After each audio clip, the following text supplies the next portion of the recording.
பணத்தை நம்மக்கிட்ட அதிகமாக இருக்கிறதுக்கு அதை பற்றின நேர்மறை எண்ணம் மட்டும்தான் நம்மக்கிட்ட இருக்கணும்னு பேசுகிறோம். அப்போது நம்ம எல்லா சுச்சுவேஷன்லேயும் அந்த மாதிரி நேர்மறை இருக்க முடியறதில்ல. முக்கியமாக நம்ம ஒரு பொருளை வாங்கணும் கடைக்கு போகிறோம். அந்த சூழ்நிலையில் அந்த பொருள் வாங்குறதுக்கு உண்டான பணம் நம்மக்கிட்ட இல்லை நம்ம ஒரு சும்மா எங்கேயாவது ஒரு ஷாப்பிங் போயிட்டு வரோன்னா கூட ஒரு சில பொருள் பார்த்துட்டு அடா இந்த பொருள் வாங்கியிருக்கலாமே இன்றைக்கி வாங்க முடியலன்னு நினைப்போம். இந்த மாதிரி சூழ்நிலை நம்ம லைஃப்பில் நிறைய இடத்துல வரது நீங்கள் கவனிச்சிருப்பீங்க. அப்போது அந்த நிமிஷம் நல்லா யோசிச்சு பார்த்தீங்க அப்படின்னா, பணம் இல்லைங்கிற அந்த ஒரு சின்ன உணர்வு, அது இல்லைன்ற கவலை, இதை வாங்க முடியலையேன்ற ஒரு சின்ன வருத்தம், இதெல்லாம் சேரும்போது ஏதோ ஒரு வகையில் பணத்தின் மேலே நம்ம குறையாக யோசிக்கிறதுக்கோ அது அந்த இல்லாமையை நம்ம உணர்றதுக்கான வாய்ப்புகளோ க்ரியேட் ஆகுது. அப்போது என்ன பண்ணலாம், அந்த சூழ்நிலையை எப்படி ஹேண்டில் பண்ணுறது, அந்த நேரத்துலையும் நம்ம எப்படி பாசிட்டிவாக இருக்க முடியும் அப்படின்றது தான் இப்போ நான் எக்ஸ்பிளைன் பண்ண போகிறேன். இது ஒரு சின்ன டிப்ஸ் தான். இது கூட நான் எங்கேயோ ஒரு புக்கில் தான் படித்தப்போ எனக்கு அந்த அளவுக்கு எஃபெக்டிவாக இருக்குமான்னு தெரியல. ஆனால் நான் இதை என் ப்ராக்டிஸில் கொண்டு வந்தப்போ, நான் முயற்சி பண்ணப்போ நல்லாவே ஒர்க் அவுட் ஆச்சு. இது நிறைய பேருக்கு சொன்னால் அவங்களும் முயற்சி பண்ணாங்க.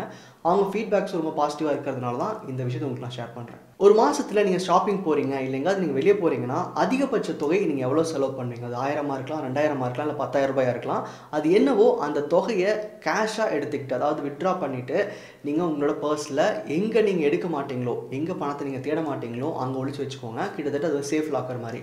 விச் மீன்ஸ் நீங்கள் அதை எடுத்து உடனடியாக செலவு பண்ண முடியாது, ஆனால் அந்த பணம் உங்களுடையது. இதுக்கப்புறமா நீங்கள் எப்பாவது நீங்கள் வெளியே போகிறீங்க, ஷாப்பிங் போகிறீங்க அப்படின்னா ஒரு பொருளை வாங்க முடியலேன்ற எண்ணம் வரும்போது, இல்லை விலை அதிகமாக இருக்குது, எனக்கு அதுக்கான கெப்பாசிட்டி இல்லை, நீங்கள் யோசிக்கும்போது நீங்கள் என்ன நினச்சிக்கணும் அப்படின்னா, உங்களுடைய சேஃப்டி லாக்கரில், அதாவது உங்கள் பர்ஸில் தான் அதுக்கான தேவையான பணம் இருக்குது, ஆனால் இந்த பொருளை வாங்கக்கூடாது அப்படின்றது என்னோட முடிவு அப்படின்ற ஒரு தாட்டை நீங்கள் உங்களுக்குள்ளே க்ரியேட் பண்ணுங்கள். உண்மை சொல்லணும்னா அந்த பணம் உங்களுக்கு தான், உங்ககிட்ட தான் இருக்குது. பட் அதை நீங்கள் செலவு பண்ண மாட்டீங்க. இது எதுக்கு அப்படின்னா, அந்த இல்லாமை அப்படின்ற உங்கள் எண்ணத்தை உங்கள் கான்ஷியஸ்லேருந்து இன்ஸ்டண்ட்டாக ரிமூவ் பண்ணுறதுக்கும், கொஞ்சம் கொஞ்சமாக இந்த மாதிரி நெகட்டிவ் எண்ணங்கள் வராமல் தடுக்கிறதுக்கும் தான். இந்த டிப்ஸை மணி சம்மந்தப்பட்ட ஏதோ ஒரு புக்கில் தான் படித்தேன்.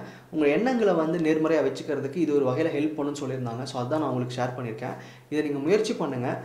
ஒவ்வொரு தடவையும் அந்த பொருளை வாங்கும்போது உங்களுக்கு இருக்கிற எண்ணம், அதுக்கான பணம் என்கிட்ட லாக்கரில் இருக்குது, ஆனால் அதை வாங்குறதுக்கு உண்டான தேவை எனக்கு இப்போ இல்லை அப்படின்னு இக்னோர் பண்ணிட்டு வந்துடுங்க.